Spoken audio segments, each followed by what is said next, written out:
Here's a very quick overview of the unboxing. It took about 5 minutes, it was very well packaged and it was very easy to do. Hi everybody, so today I'm reviewing this DeLonghi Magnifica coffee machine from AO.com. They very kindly sent that over to me. In the box I had some descaler, which obviously I'll be able to use when I need to.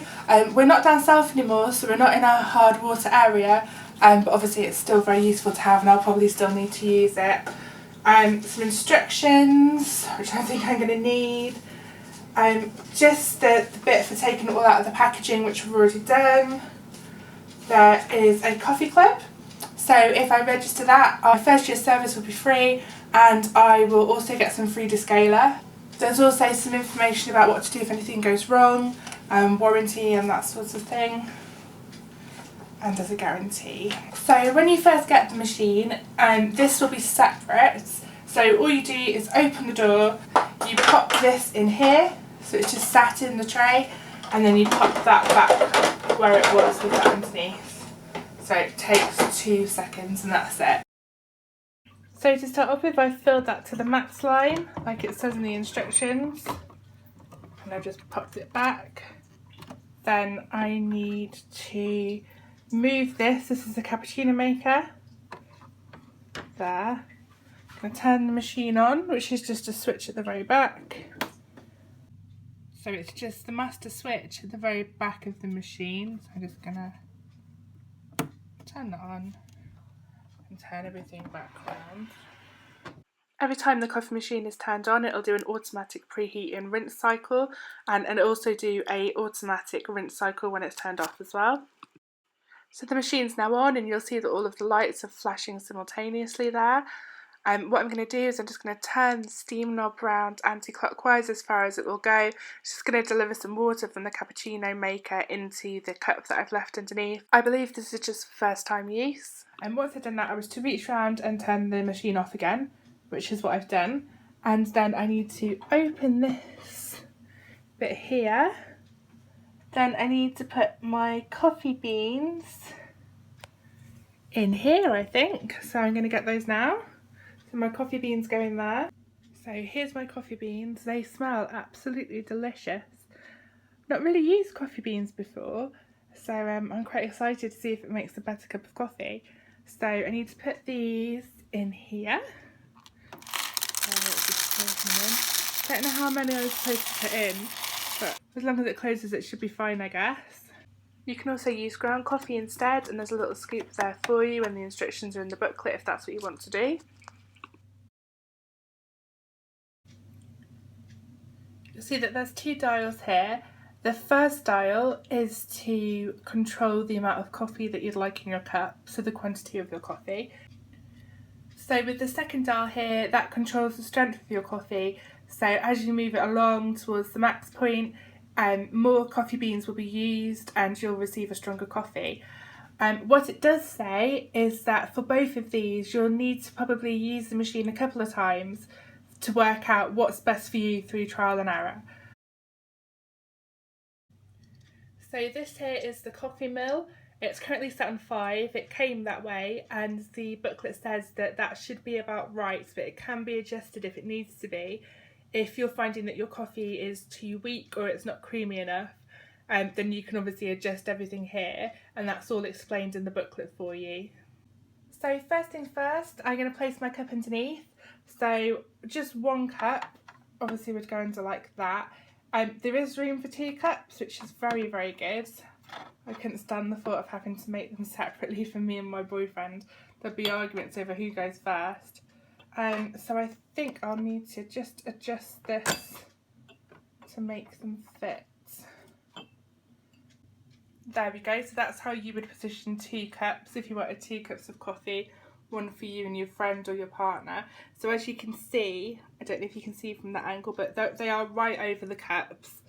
So that makes for a creamier coffee apparently. You can adjust this just by pushing on the buttons at the side and that can go up and down. So there we have it. There's only little old me today though, so we just need the 1 cup. So it's ever so easy. The first button is if you want 1 cup here, And the second button is if you want 2 cups. It couldn't get simpler really.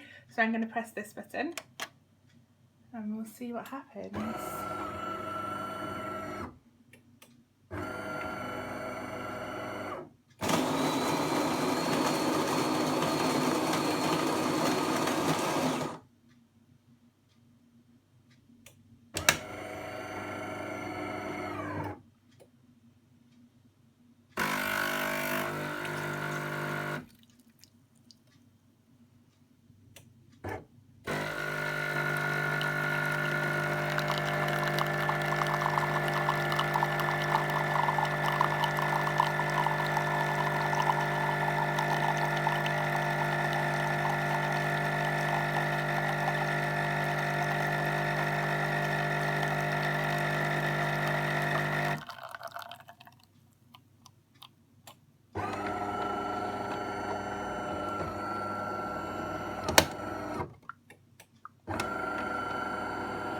So what I've done now is I've turned the dial up a bit further and I'm having another go to see if I can get it to fill it to the right level for me.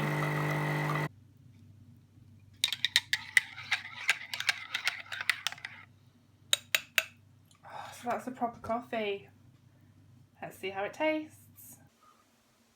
Very, very nice.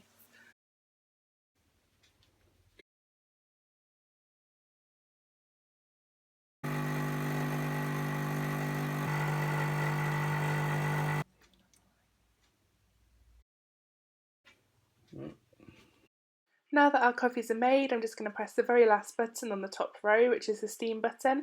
You'll see that that's flashing, and when it's stopped I'll be able to turn the dial up, as you'll see. So that's the last dial just on the far end, and that will get the steam going. So I'm just doing that now. I've done it a bit early actually. I was over eager. So steam is being delivered from the nozzle, which will make everything creamier, frothier. It's exactly what you see in the coffee shops. It's lovely.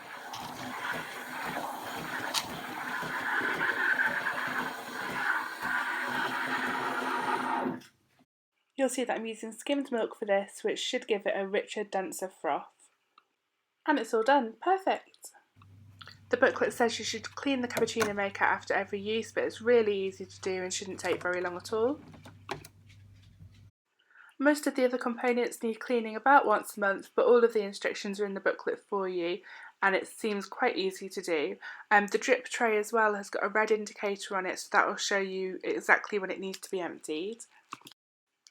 There is an eco button on the machine. It's actually already in energy saving mode, so that will obviously reduce the energy consumption of the machine, but if you want to turn it off you can just press the button again. You'll also see that the machine carries an A rating for energy consumption, which is also fantastic. The machine also delivers hot water for tea, hot chocolate and other drinks, so all you need to do is check that the top lights are on steady and then just turn the steam knob without obviously pressing the steam button that you'd use for the cappuccino maker. The booklet shows you how to change the temperature in standby mode. From low to high, there's 4 different settings there for you. You can also control when the machine should go into standby mode automatically. So there's 15 minutes of not being used, 30 minutes, 1 hour, 2 hours and 3 hours. And again, that's all shown in the booklet for you. There's also a handy little area to place and pre-warm your cups. We absolutely love this coffee machine. It's a beautiful piece of kit to have in your home. Coffee is absolutely delightful. I've never had coffee as good as I've had from this. Even in cafes or coffee shops, it really is lovely to have the bean to cup, which is something I've not experienced before. As a young mum of a tiny person who likes to keep me up at night, I always need more coffee. It's brilliant that the machine provides the water at the correct temperature straight away, so I don't have to wait. If I wait, I usually forget. It's also going to be great to have friends round for coffee instead of having to go out to coffee shops all the time. As you can imagine, that gets quite expensive, so I think we're going to be saving some money here, which is excellent. We adore this machine. It's a great addition to our kitchen, and thank you very much to AO for your brilliant customer service, your fast delivery and for letting us review this product for you. I hope you've enjoyed this video and please pop back again soon. Thank you.